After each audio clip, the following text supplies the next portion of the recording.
Hello students, last day we have learned what is a prime factorization and we have also learned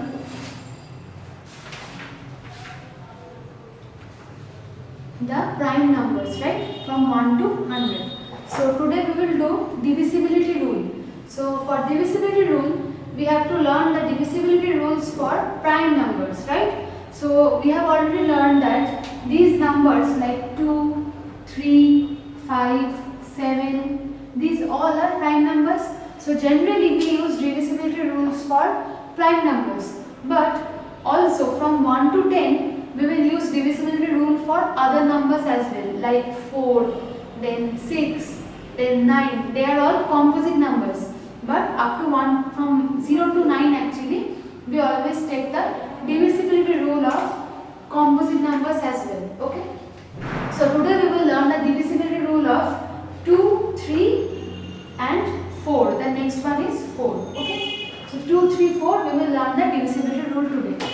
So divisibility rule for 2. Okay, so the divisibility rule for 2 is the numbers which are even or the numbers which are ending with 0, 2, 4, 6, 8. All these numbers whose ones place is any of this number like 0, 2, 4, 6, 8, that will be divisible by 2. So let us take an example. So for example, if you have 36, so what is the ones place digit? 6. So that is why it is divisible by 2. If you divide with 2 also, you will see that you will not get any remainder. 2 से divide करने से कोई remainder नहीं आएगा. Okay? So now if you take 18, what is the last digit? That is 8, right? So no matter what it is, the last ones place should be 0, 2, 4, 6 or 8, any of the even number, right?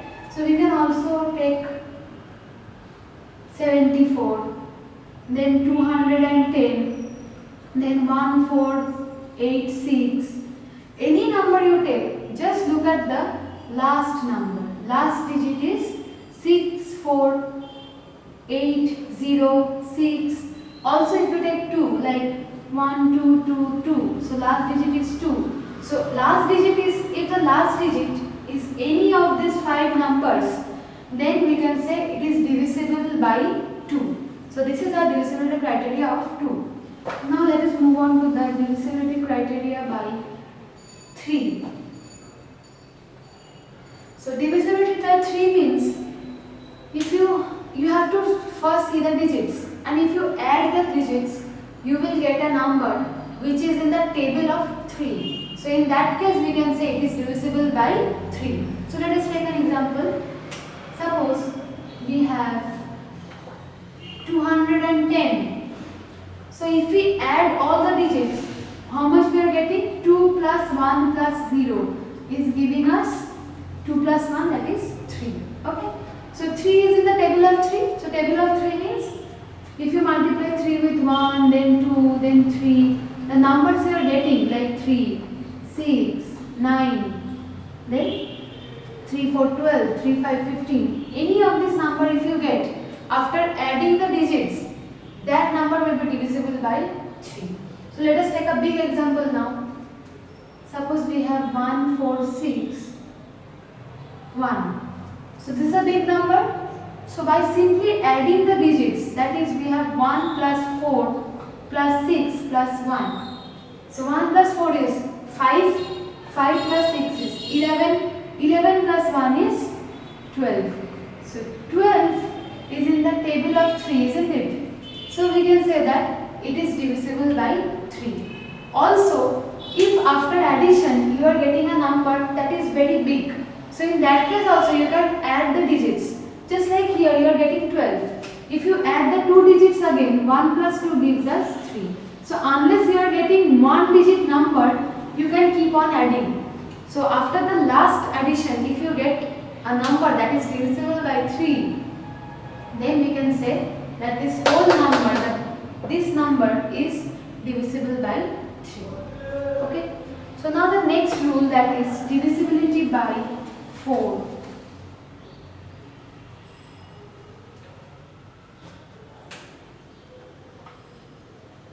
For divisibility by 4, we will use the last two digits and see whether they are divisible by 4. So suppose let us take a big number. Suppose we have 924. So if we look at the last two digits, that is ones place and tens place digit, we are getting how much? 24. So 24 is how much? 4, 6, 24. So if taking the last two digits, if we see that this number is in the table of 4, then we can say this number is divisible by 4. So let us see whether it is divisible by 4 or not. If we divide with 4, that gives us 4 to 8, then 12, 4, 3, 12, then again 4 comes down, so 4, 1, 4. So see, no remainder is coming. So that's why we can say it is divisible by 4. So we can take more examples like this. Suppose 1, 2, 1, 2. It is a big number. So if we look into the last two digits, we can see that 12 is in the table of 4. So 4 into 3 is 12. So we can say it is divisible by 4. So divisibility rule of 4 means what? You have to see only the last two digits. And this divisibility rule is used only when we have a big number, not for small numbers. Okay? For small numbers, you can easily see that if we only have 12, you can easily see that it is 4 into 3, 12. So it is in the table of 4. So easily we can access it. Okay? So it is used only for big numbers. Okay? So that is all for today, students. Today we have learned the divisibility rule of 2, 3 and 4. So I will give you a worksheet. Solve that. Thank you.